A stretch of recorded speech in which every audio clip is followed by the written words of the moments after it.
அதிமுகவிலும் இருந்தார். அதிமுக பிரச்சார பீரங்கியானதால் பிறகு தனி கட்சி தொடங்கினார்.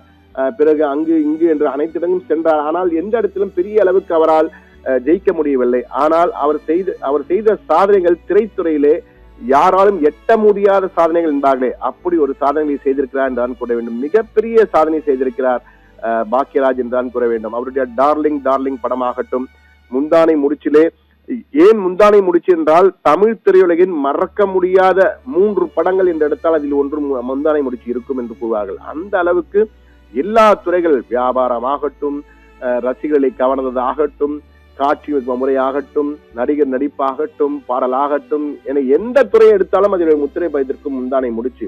அந்த அளவுக்கு மிகப்பெரிய ஒரு சாதனை மன்னனாக வலம் வந்தவர் தான் கே பாக்யராஜ். இன்று கே பாக்யராஜ் நம்மிடையே இல்லை. ஆனால் அவருடைய நினைவுகள், அவருடைய படைப்புகள் என்றென்றும் இந்தியாவிலே சினிமா இருக்கும் வரை அவர் இருப்பார் என்பதிலே மாற்று கருத்து இல்லை.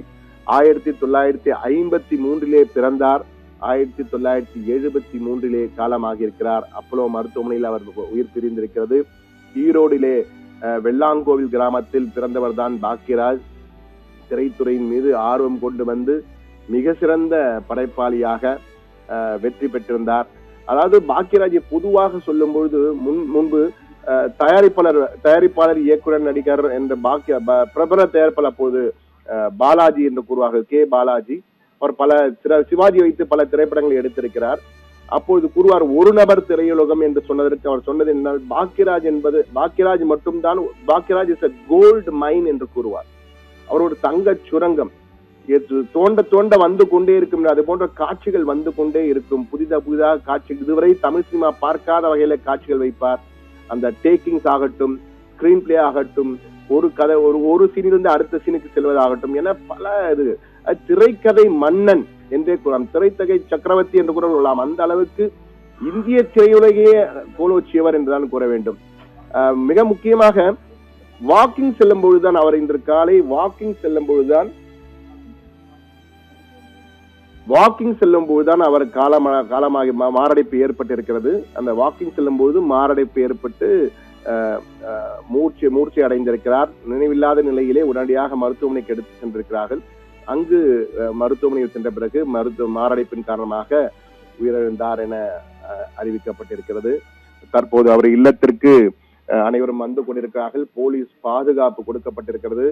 ஆர் பார்த்திபன், அதே போன்ற ஆர் பாண்டியராஜன் ஆகியோர் எல்லாம் தற்போது வந்து அங்க அந்த கடைசி கிட்ட ஏற்பாடுகளை சேர்ந்து கொண்டிருக்கிறார்கள்.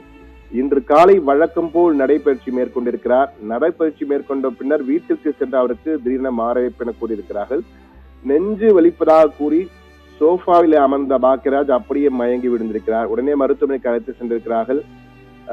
17வது தன்னுடைய குரு பாரதிராஜா இறந்து 17வது நாளிலே தன் குருவையே தேடி சென்றிருக்கிறார் பாக்யராஜ் என்று கூற வேண்டும். அந்த அளவுக்கு பாக்யராஜ் மீது பாரதிராஜாவுக்கும் மரியாதை இருக்கிறது. பாரதிராஜா மீது பாக்யராஜுக்கும் மிக மரியாதை. திரைப்பட இயக்குநர்களுக்கு மிகப்பெரிய சோகமான மாதமாக இந்த ஜூன் அமைந்து விட்டது என்றான். 2026 ஜூன் அமைந்து விட்டது என்றான் கூற வேண்டும். அடுத்தடுத்து மிகப்பெரிய ஜாம்பவான்களின் இழப்புகள். பாரதிராஜா இறந்தார், அவருடைய சீடர் பாக்யராஜும் தற்போது இழந்திருக்கிறார். பாக்யராஜின் உள்ள மற்றொரு மிக முக்கியமான திறமை, மற்றொரு முக்கியமான விசேடமான திறமை என்றால் என்னவென்றால், காலத்திற்கேற்ப தொழில்நுட்பத்திற்கேற்ப தன்னை தகவமைச்சு கொள்ளும் ஒரு மிக சிறந்த திறமை அவரிடம் இருக்கிறது.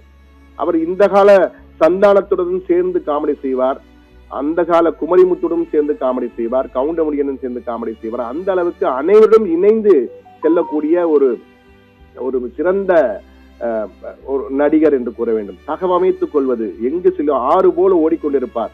எந்த இடம் இருக்கிறோ அந்த இடத்திற்கேற்ப தன்னை மாற்றிக் கொள்ளக்கூடிய மிக சிறந்த நடிகராக பாக்யராஜ் இருந்தார் என்று யாருக்கும் மாற்று கருத்து இருக்க முடியாது.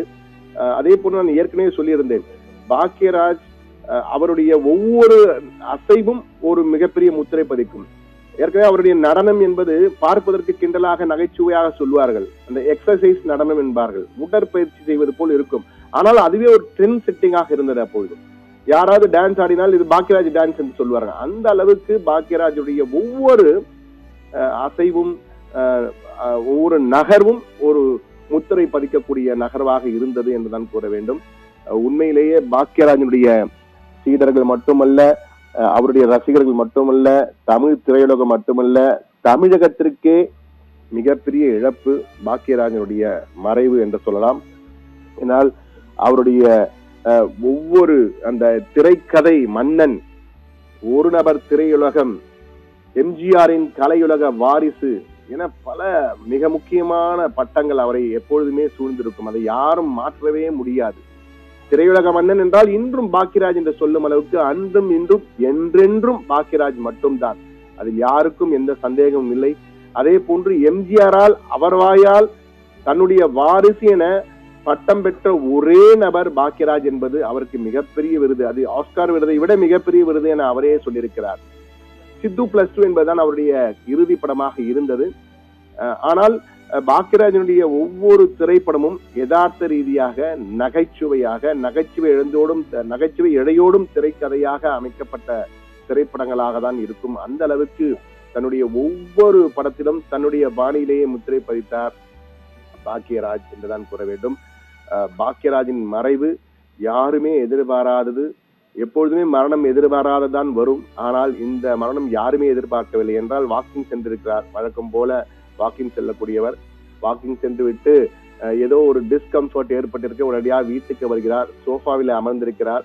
நெஞ்சு வலிக்கிறது, கையை பிடித்து அப்படியே விழுந்து மூர்ச்சியாகி நினைவிழந்திருக்கிறார். உடனடியாக மருத்துவமனைக்கு கொண்டு சென்றிருக்கிறார்கள். மருத்துவமனையிலே இறந்து விட்டார் என கூறியிருக்கிறார்கள். எனவே இந்த மரணம் என்பது கிட்டத்தட்ட ஒரு 2 மணி நேரத்திலே முடிந்து விட்டது அவருடைய கதை. ஆனால் அவருடைய படைப்புகளும், அவர் எடுத்த திரைப்படங்களும், அவருடைய எழுதிய அந்த கட்டுரைகளும், அவர் படைத்த அந்த மிகப்பெரிய சாதனைகள் எல்லாம் என்றென்றும் மறையாது, காலத்தால் அழிக்க முடியாத பொக்கிஷங்களாக என்றென்றும் மொழி வீசும் என்று உறுதியாக சொல்லலாம். அந்த அளவுக்கு மிகப்பெரிய ஒரு சாதனையாளராக பாக்கியராஜ் இருந்திருக்கார் தான் கூற வேண்டும். பாக்கியராஜனுடைய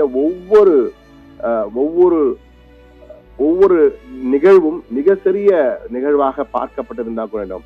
அதே போன்று பாக்கியராஜ் இசை அமைப்பிலும் அவர் பெரிய இசை வல்லுநர் அல்ல. ஆனால் இளையராஜாவுடன் சண்டை போடக்கூடிய ஒரே ஒரு இயக்குனர் என்றால் அது பாக்கியராஜ் தான்.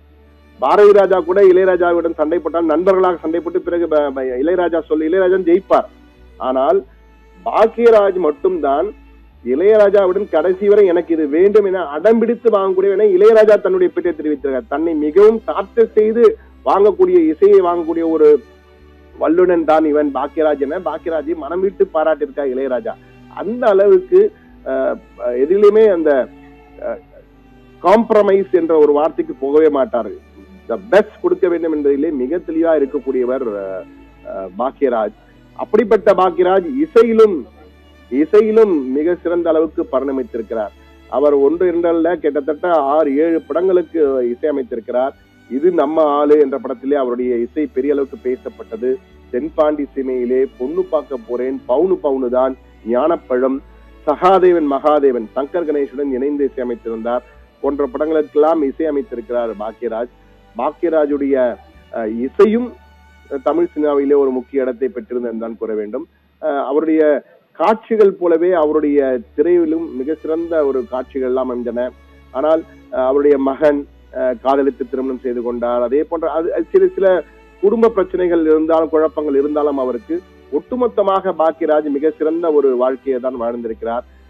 தற்போது நம்மை விட்டு திடீரென மறைந்து விட்டார் என்பது யாராலும் ஏற்க முடியாத ஒன்றாக இருந்தாலும், அவர் வாழ்ந்த வாழ்வு, அவருடைய படைப்புகள் இந்திய திரையுலகில் மட்டுமல்ல உலக திரையுலகிலும் பசுமையாக என்றென்றும் இருக்கும். சினிமா என்று வரும்பொழுது, இந்தியன் சினிமா என்ற சாப்டரை திருப்பும்பொழுது, தமிழ் சினிமாவிலே தலை சிறந்தவர் என்று வரும்பொழுது பாக்கியராஜுக்கு எப்பொழுதுமே தனி இடம் இருக்கும் என்பதிலே மாற்று கருத்தில்லை. அவர் உண்மையிலேயே ஒரு சூப்பர் ஸ்டார் என்றால் பாக்கியராஜ் என்று கூறலாம்.